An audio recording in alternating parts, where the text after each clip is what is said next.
Welcome to this week's edition of the A2Schools Podcast. In honor of Friday being Earth Day, we've decided that we would focus this entire episode on Earth Day and the environment and all the great things going on in the Ann Arbor Public Schools that are connected to Earth Day. Joining with me today on this special Earth Day focused podcast is environmental education consultant Dave Siegel. Thanks for joining me, Dave. It's good to be here. Thanks. And we also have environmental education teacher Court Ambrosino. Good to be with you today, Andrew. Well, guys, it's exciting to be celebrating Earth Day, although I know that the Ann Arbor Public Schools is focused in on the environment, especially you guys, year-round. I was wondering if maybe we could start with just sort of what's the backstory in terms of the environmental education programs here in the Ann Arbor Public Schools and what kind of things we've been doing for years. Can Dave, maybe you take that question?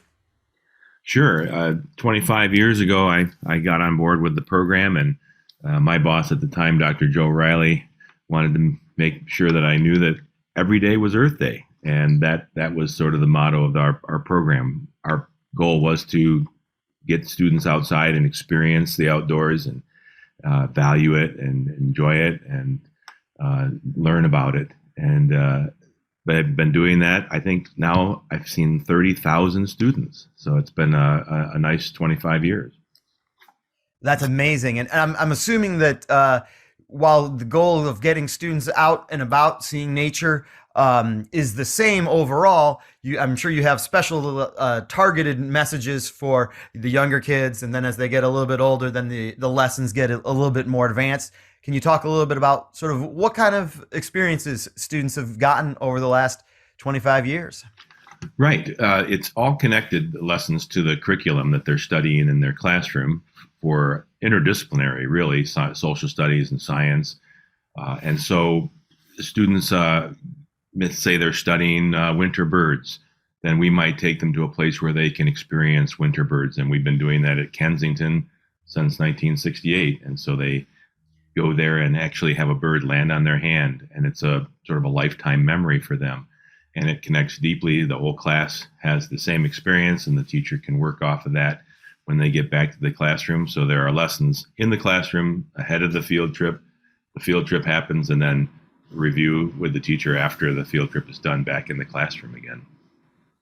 So it's really tying in both that book learning and also then hands-on in nature. Right. It provides them with a real experience that they can connect their learning in class, their book learning to, and they all have that same experience to leverage. We have a range of existing programming for young 5s to 6th grade students that we currently offer.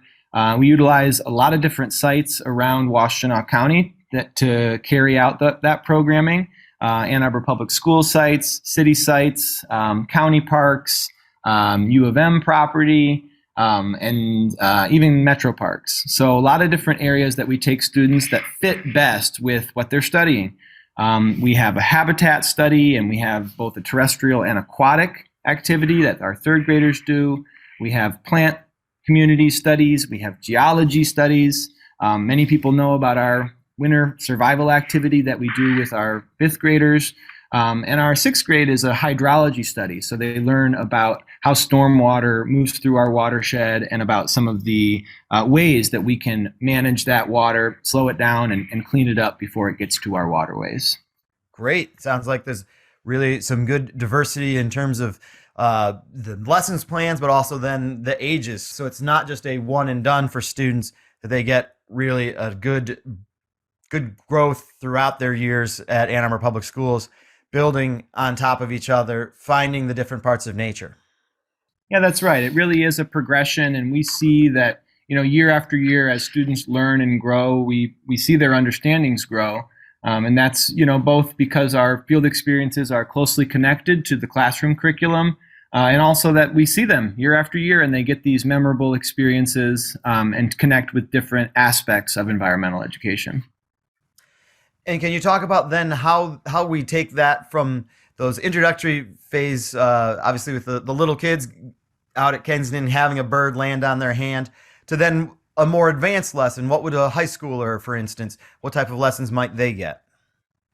So the program began with high schoolers, but it had been cut back. So when I started, there were no high school programming going on. But in middle school, we still had students out collecting data and analyzing the world in a little deeper way than they would in elementary school.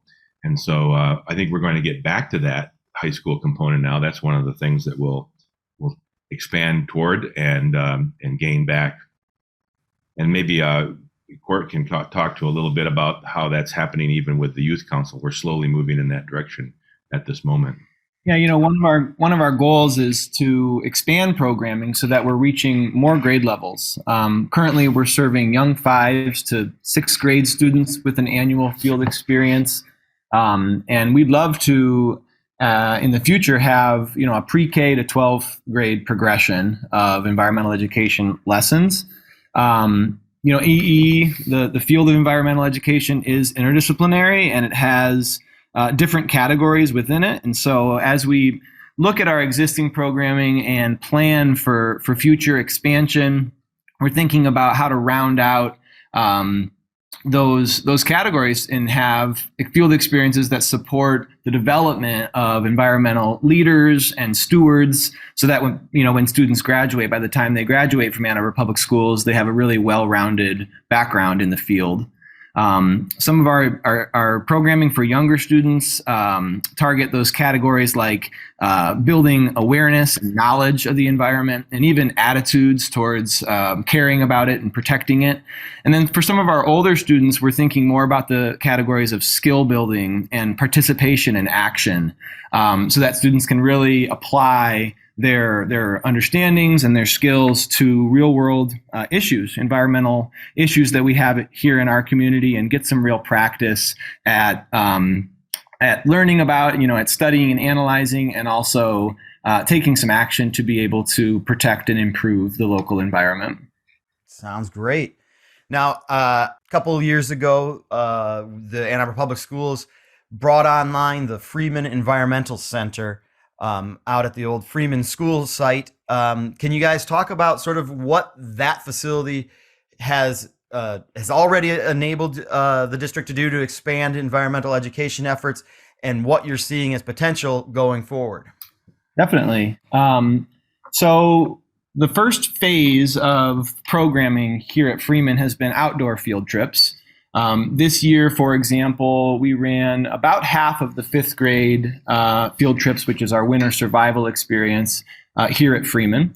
So it's been great to get students out to the site and to start to utilize the property. It's a 40-acre site, and there's some really great space here for outdoor learning.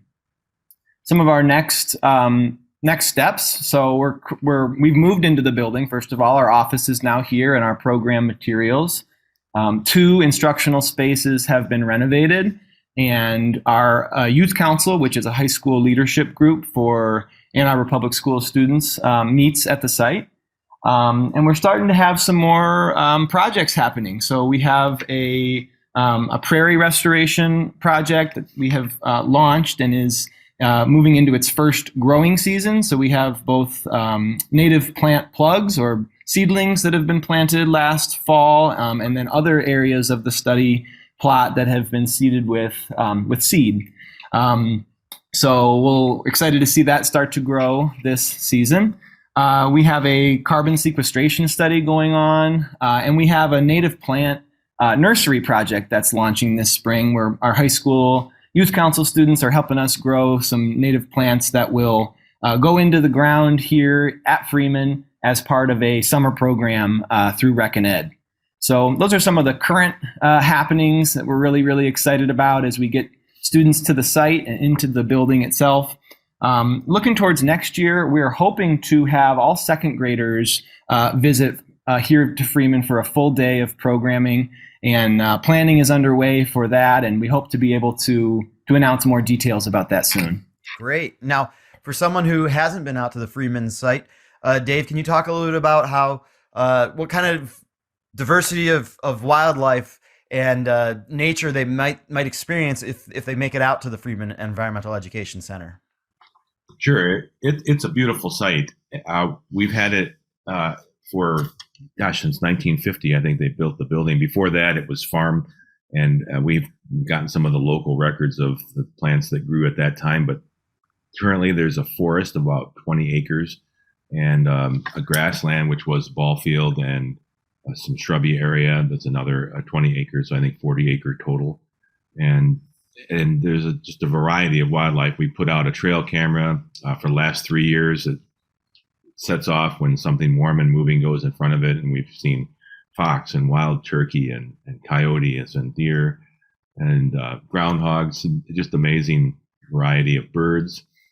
So definitely worth coming out for a walk. I think even the city has come out with their ornithologists to sort of find out what's here in terms of the bird population. So lots of interest for local city government and also just citizens to come out and explore. Yeah, I was going to add too, Andrew, that we have done some improvements to the trail system. So like other natural areas in the district, we invite people outside of school hours to come and visit the property. And we have trails that both go through the woodlot on the north end of Freeman property and also through our sort of grassland prairie area that is on the southern half. So invite community to come and see the site. And can you remind the community members where that's located? Yeah, sure. So Freeman is located in Dixboro. We are near the intersection of Plymouth and Dixboro, and the address is 3540 Dixboro Lane. And I know that on Google Maps, if you do search Freeman Environmental Education Center, there's good driving directions there. Well, that's exciting, and it's great that we have right within the district this one site that has a variety of things for students to be able to quickly go from the grasslands to the woods. That's pretty exciting.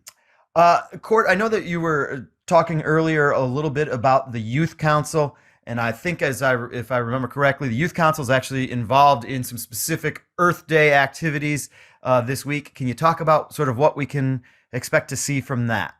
Sure. Our Youth Council is a high school leadership group for AAPS students in 9th through 12th grades. It's now in its third year, and we have 21 students that are members of the council. Our activity is based here at Freeman as a hub for environmental and sustainability activity for the district. And so some of the Youth Council's focus and their projects are specific here to Freeman. Like I mentioned earlier, they're helping grow some native plants for a summer planting Rec and Ed program for 7 to 10-year-olds, as an example. But some of their activities are more to support action that's happening at their own schools or in the city. So for the second year in a row, the Youth Council is supporting the City of Ann Arbor's Earth Day celebration. They're going to have a booth at that event this Sunday, the 24th. And their focus is native plants. Again, they're going to be showing participants at the event how to transplant native seedlings. And they're going to provide some information about the different species of flowers and grasses that they've been growing. All right. Excellent. As you guys said, every day is Earth Day for the Environmental Education Program in the Ann Arbor Public Schools. However, with this being Earth Day this week, what is the message that you want to make sure our students get about the importance of the earth, and what is the message you want to make sure kids get? I would say get outside and really get to know your local area and experience it and value it. And it's no better time than now to do that. I'll build on that. I do think experiences in the outdoors, in school and out, to have students and their families enjoying our natural areas here in Southeast Michigan, it's just hugely important. And there's so many great natural areas for us to experience. I'll also add that in addition to enjoying and experiencing and learning to care about these local areas, we're in a really, really important time. We're facing a climate crisis, and I think it's an all hands on deck moment. I'm proud that the district is taking this seriously and that the Board of Education has formed a task force to develop a sustainability management plan for the school district. Dave and I serve on that task force, and we're excited to continue to develop opportunities for students to not only learn about some of the dynamics of climate change and some of the conditions that we're seeing and the impacts we're expecting, but also ways to adapt and mitigate those changes so that we can have a sustainable and healthy future for our kids. So, I think it's a mix of both enjoying and experiencing what we have today and also keeping an eye on tomorrow and making sure we have the understandings and skills in place in our local community to be able to meet our future needs. That's right. It's very important to have some understanding of what's going on around you in nature so that you can then understand the magnitude and the importance of making sure that our world is protected going forward. That's right. One of my favorite ways to do that was to sign up for one of the city frog survey so I could go out, be outside and enjoy that, but also collect some data for the city and listen for frogs and learn how to do that, and so that we can see where the frog populations are at. It was sort of a combination of feel good, be outside, but also do something for the world to benefit it. Yeah, to add on to that, I think there's great opportunities. We're in spring and moving into our warm season, and as Dave mentioned, both the city and even some of our own opportunities for service. We've got a lot of beautiful natural areas in the district. We have friends groups. We have amazing community members that serve as volunteer stewards for our different natural areas. And I would just encourage, either through your own PTO at your school, or through if you're in one of those sites that does have a more organized separate group that helps steward the natural areas, to get involved, to get outside. And when you're doing something to improve your school campus or the adjacent natural area, I think you're going to have a chance to see a lot of wildlife and really get to experience it firsthand, but also come away with that feeling of having contributed and made improvements to the land that we use and the spaces that we enjoy as school communities. Well, thank you very much. It's great to have had you here today talking about the environmental education. Thank you, Court. Thank you so much. Appreciate the opportunity, and happy Earth Day, everyone. And Dave Siegel, also environmental education consultant. Thank you very much for joining us as well today. Thank you, and happy Earth Day. And happy Earth Day to everyone else. This has been the A2Schools Podcast, a special Earth Day focused edition of the A2Schools Podcast. As always, if you have more questions about the Ann Arbor Public Schools, please feel free to go to our website, a2schools.org. We're also on Facebook, Ann Arbor Public Schools. We're on YouTube, Ann Arbor Public Schools. And we also have this A2Schools Podcast. If you have any specific questions that you'd like to ask about the podcast, feel free to email communications@a2schools.org is the email address. And thank you very much, everyone, for listening in, and celebrate the Earth on Earth Day today and every day. With the Ann Arbor Public Schools A2Schools Podcast, I'm Andrew Cooley. Thank you very much.